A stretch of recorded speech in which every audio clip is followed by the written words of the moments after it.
முதல்லேருந்து அவங்களோட டீமில் தான் நான் நிறையா பாடியிருக்கேன், தொடர்ந்து பாடிக்கிட்டு இருக்கிறேன்.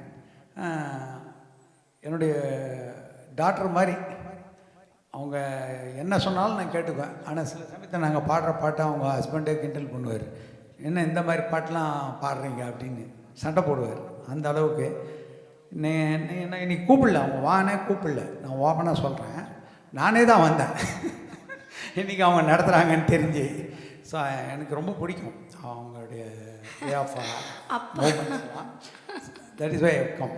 ஸோ அவங்கள தேங்க் பண்ணிவிட்டு அவங்களுக்கு ஒரு சால்வையை போற்றி என்னுடைய நன்றிகளை தெரிவித்துக் கொள்கிறேன். நிறைய பேர் பாடுறது அவங்க இந்த டீம், நிறைய பேர் அவங்க டீம்லேருந்து வெளியே வந்து பாடுறவங்க ரொம்ப அருமையாக பாடுறாங்க, அதனால சொல்கிறேன். ஓகே.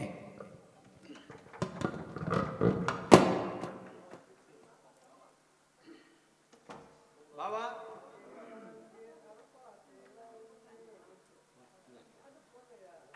நீங்க தான் போடணும் சார், நீ அவங்களுக்கு போடுவேன்னு பார்த்தா நீங்கள் தானே சார்.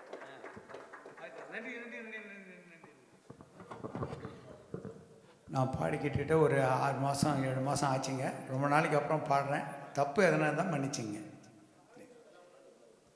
சொல்ல திருத்தம், அம்மா உடம்பு சரியில்லை, அதனால கொஞ்சம் சரி, அதனால தப்பாக நினச்சிக்கோங்க. அது சொல்ல வேண்டாம். அம்மாவுக்கு உடம்பு முடியல. அப்பா இது என்னோட சின்ன. Thank you sir.